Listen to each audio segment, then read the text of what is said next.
Canada will open a new consulate in Greenland this week. Greenland is described as an autonomous territory of Denmark, and like Canada, Donald Trump has talked about wanting to annex the huge Arctic island and its 58,000 people. Canada just delivered one of its most strategic diplomatic moves of the year, quietly, confidently, and directly in the middle of Donald Trump's favorite geopolitical fantasyland. While Trump continues to boast about how the United States should get Greenland and openly muses about acquiring the island one way or another, Greenland's own leaders have now sent a signal he cannot ignore. When Canada announced the opening of its first-ever consulate in Nuuk, a Greenland MP reacted with one single word: finally. And with that, the Arctic power game shifted. Well, our first reaction was finally, because for a long time our cousins, families, our kins from Canada and Alaska as well, the consulate is another step in collaboration between the Greenlandic people and the Canadians. Foreign Affairs Minister Anita Anand traveled to Nuuk this week to launch what appears to be a new era in Canada-Greenland relations. She arrived not only as a representative of a G7 country, but as the first high-level Canadian minister to visit Greenland in years. The move comes at a time when the Arctic is no longer a quiet frontier. It is a geopolitical crossroads contested by the United States, China, Russia, Denmark, and increasingly Canada. In his interview with CBC's Hanuman Singh Tonight, Greenland MP Pelle Broberg described his reaction to the consulate as a long overdue moment. He pointed out that the Inuit of Canada, Alaska, and Greenland have shared cultural, familial, and historical connections for generations, yet their governments have lacked the kind of structured political relationship that a consulate finally makes possible. Broberg admitted he learned of the decision only a day earlier, but emphasized the symbolism and timing could not be more important. Greenland buys Canadian goods already. He even joked about how many Canadian snowmobiles the island uses. But all of those imports must travel through Denmark first, inflating costs for an already expensive place to live. And that is where this story becomes much bigger than a simple diplomatic opening. Broberg not only welcomed the Canadian presence, he also expressed a wish many Canadians may find surprising. Greenland has long wanted closer integration with North America's trade system. For years, the island looked at NAFTA and now USMCA with envy. Now, Broberg says, Canada might be the country that finally helps Greenland become part of that North American orbit. To understand why Broberg's enthusiasm matters, we have to revisit Donald Trump's Arctic obsession. From his first term onward, Trump repeatedly suggested the United States should acquire Greenland. He called it a strategic opportunity, insisted the idea was not off the table, and publicly floated buying the island as casually as one buys real estate. According to reporting from Reuters, AP, and Vanity Fair, he even hinted the U.S. could secure control one way or another. The reaction in Greenland was volcanic. Leaders described the idea as colonial, insulting, and fundamentally disrespectful to their autonomy. Denmark's prime minister dismissed Trump's proposal as absurd, triggering a diplomatic clash that lasted weeks. Trump's behavior damaged Washington's credibility in the region, and although the U.S. maintains its consulate in Nuuk and still oversees the American-run Thule Air Base, political trust has been eroding ever since. That erosion matters because geopolitics is not just about military positions or frozen coastlines. It is about trust, identity, and who listens. On this front, Trump lost Greenland years ago, and Canada has now taken a step to fill that gap. Mark Carney's foreign policy reset arrives at a moment when the Arctic is becoming one of the most contested regions on the planet. By opening a consulate in Nuuk, Canada is moving from symbolic northern rhetoric to a concrete presence, something previous governments spoke about but never executed.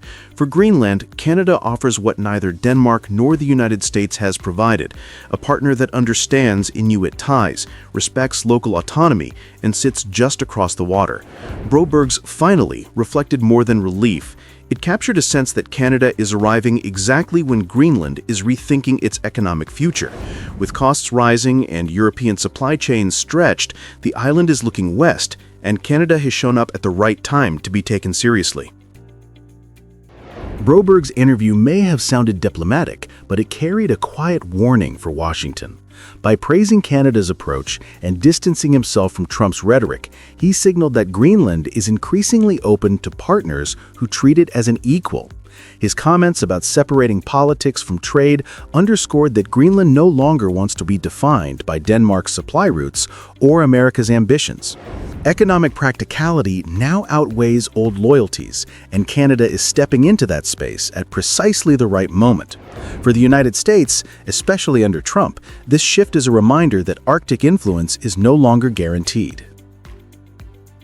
If Canada plays this right, the consulate in Nuuk can be more than an office. It can be the cornerstone of a northern strategy that elevates Canada's influence in the Arctic, at a time when global powers are scrambling for position. It gives Canada a permanent diplomatic hand in a territory rich in minerals, waterways, and strategic military value. It strengthens Inuit-to-Inuit diplomacy across the Arctic. And it positions Canada as a potential bridge for Greenland into future North American trading arrangements. Most importantly, it hands Canada something it rarely has in its dealings with Washington: leverage. In the upcoming 2026 USMCA review, Canada will enter negotiations with more Arctic relevance than at any point in the last decade. Trump cannot dismiss what just happened because it intersects with every part of his agenda. He wants dominance in the Arctic. He wants control over choke points and security assets. He wants to contain China's and Russia's northern advances. And he wants the U.S. to remain the undisputed power in North America. For all of that to work, Greenland has to lean toward Washington. But now, Greenland is leaning toward Ottawa. If Canada deepens these ties through trade, infrastructure, Inuit cooperation, or energy collaboration, it will challenge Trump's long-standing assumption that the Arctic naturally falls under American influence. Trump may not say it publicly, but the symbolism is unmistakable. Canada showed up, Washington hesitated, and Greenland noticed. Canada's new consulate in Nuuk is not just a ribbon-cutting story. It is a strategic move that exposes cracks in America's Arctic diplomacy, gives Greenland new political options, and opens the door for Canada to redefine northern leadership at a moment when global competition is intensifying. Trump may try to reassert control, but Greenland's message was unmistakable. Canada is welcome, and in the Arctic, influence belongs to the nation that actually shows up. The only question now is whether the United States understands what it just lost and whether Canada is ready to capitalize on what it just gained. Denmark is preparing for something no NATO country ever expected to face: the possibility of conflict with the United States if Donald Trump attempts to seize Greenland, the easy way or the hard way. Europe is furious. NATO is wobbling. And for Canada, whose entire northern identity hinges on Arctic stability, this is not a distant storm. It is a direct warning that the rules-based order protecting the North is fracturing fast. What began as another signature Trump outburst has now turned into one of the most dangerous geopolitical shocks of 2026. Which is that the future of Greenland is a decision for Greenland and for Denmark exclusively. It's their decision. France, Germany, Britain and others have said that Greenland belongs to its people and that only Denmark and Greenland themselves can decide what happens to it. The United States is an established power, but one that is gradually turning away from some of its allies and freeing itself from international rules it was still promoting not long ago. Within days, Trump's rhetoric escalated from mockery to a full strategic threat. He openly declared the U.S. would take Greenland whether Denmark liked it or not, framing it as a national security need. His advisors followed by refusing to rule out military action. For Copenhagen and Brussels, this was no longer bluster. It was a red line crossed. Denmark responded sharply. Leaders warned that any U.S. attack on Greenland, part of the Danish kingdom, would effectively end NATO. For Europe, the threat wasn't theoretical. It was existential. France, Germany, the UK, and others issued a rare joint declaration. Greenland's future belongs only to its people and Denmark. Even Greenland's own government pushed back, reaffirming that they do not want to become Americans, insisting their sovereignty is not negotiable. This wasn't planned diplomacy. It was emergency containment of a crisis ignited by Washington. For Canada, the message from European capitals echoed loudly. The Arctic is no longer a quiet theater. It is becoming the new front line of global power competition. And if Trump is willing to challenge Denmark so aggressively, other northern states, especially Canada, could soon face similar pressure. Trump's case for seizing Greenland, claiming it could fall to Russia or China if the U.S. doesn't act, was quickly dismissed by NATO experts. The truth is simple. NATO already guarantees Greenland's security under Article 5. A foreign attack on Greenland is an attack on the entire alliance. But Trump's argument never really relied on facts. It relied on instinct, dominance, and the belief that geography can be acquired if one is bold enough to ignore the rules. That is why this crisis matters far beyond Greenland. For Canada, this is a wake-up call wrapped in a siren. If Trump believes he can disregard international law to reshape the Arctic, then Canada's own northern sovereignty, its waters, its shipping lanes, its resource basins, becomes an open question. Ottawa has long disagreed with Washington over the Northwest Passage. Historically, NATO unity and legal frameworks kept the dispute peaceful. But if the U.S. now behaves as a predator country, as some Trump advisors explicitly describe, Canada cannot assume the old safeguards will hold. And that is where Ottawa's response becomes critical. Canada is not staying silent. Canada is not neutral. Canada is not waiting for the crisis to settle itself. Ottawa immediately aligned with Europe, publicly rejecting Trump's justification for Greenland and defending the principle that Arctic sovereignty cannot be determined by force. This isn't typical Canadian diplomacy. It's a firm, deliberate stand taken because Canada sees the severity of the moment. Behind the scenes, Canada is moving just as decisively. The government is accelerating Arctic defense planning. Surveillance flights are being increased.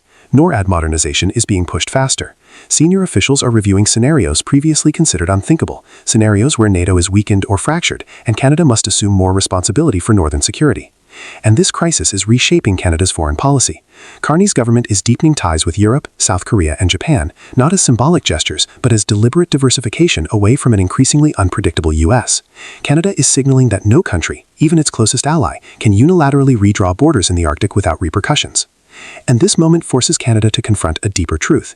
The Arctic is no longer protected by tradition or treaties alone. It now depends on power, capability, and credibility. Ottawa knows that if the U.S. is willing to override Denmark's sovereignty, it could one day apply similar logic to the Northwest Passage or Canadian Arctic waters. That is why officials are quietly engaging with European defense partners, exploring joint Arctic monitoring and intelligence sharing beyond the traditional NORAD structure. Canada is also assessing whether to expand its Arctic Ranger program and accelerate icebreaker procurement, steps designed not to provoke Washington, but to ensure Canada cannot be sidelined in its own northern frontier. This is Canada acting boldly because the alternative is strategic vulnerability. The Greenland crisis also casts a long shadow over the 2026 USMCA review. If Washington is willing to disregard treaties and ally sovereignty, how stable can a North American trade agreement be? Ottawa is preparing contingency plans, including the possibility of a no-deal USMCA, while expanding Asian and European trade channels. Trump's Arctic gamble doesn't just shake NATO, it rewrites Canada's entire strategic playbook. Greenland is not just an island, it is the key to the central Arctic. Whoever controls Greenland controls the air and sea routes across the top of the world. And that's exactly why this crisis threatens Canada so directly. If the U.S. attempts to seize Greenland, it sets a precedent that Arctic territory can be acquired through pressure or force. That precedent would sit only a few hundred kilometers from Nunavut and the Northwest Passage, regions Canada has fought diplomatically for decades to protect. Canada now faces three immediate implications. First, Arctic militarization will accelerate. Russia and China will react. NATO unity will erode. Shipping routes could become contested zones. Canada will bear the brunt of that instability. Second, Canada may need to assume a leadership role in Arctic governance if NATO weakens. With Europe furious and the U.S. unpredictable, a vacuum is emerging, and countries are looking to Canada to provide balance and stability. Third, the USMCA review becomes significantly riskier. Trump's willingness to challenge borders and alliances means negotiations will not be conventional trade talks. They will be leverage exercises. Canada is preparing for that moment now, not in 2026. The bottom line, Trump's Greenland push is not a fringe story. It is a direct threat to Arctic order, to NATO cohesion, and to Canada's long-term national security. Well, I think that is very much unfortunate because people in Greenland do not want to become part of the United States. They say very clearly they don't want to become Americans want to be Greenlanders. Greenland is the spark, not the fire. The real danger lies in what this crisis reveals. The rules that held the Arctic stable for decades are weakening, and Canada is one of the first countries that will feel the consequences. If Trump is willing to challenge Denmark, confront Europe, and disregard NATO, what happens when the dispute involves Canada's waters, Canada's airspace, or Canada's Arctic claims? The question now isn't whether Greenland is safe. It's whether the entire Arctic is entering a new era, one where Canada must be ready to defend its place more boldly than ever before.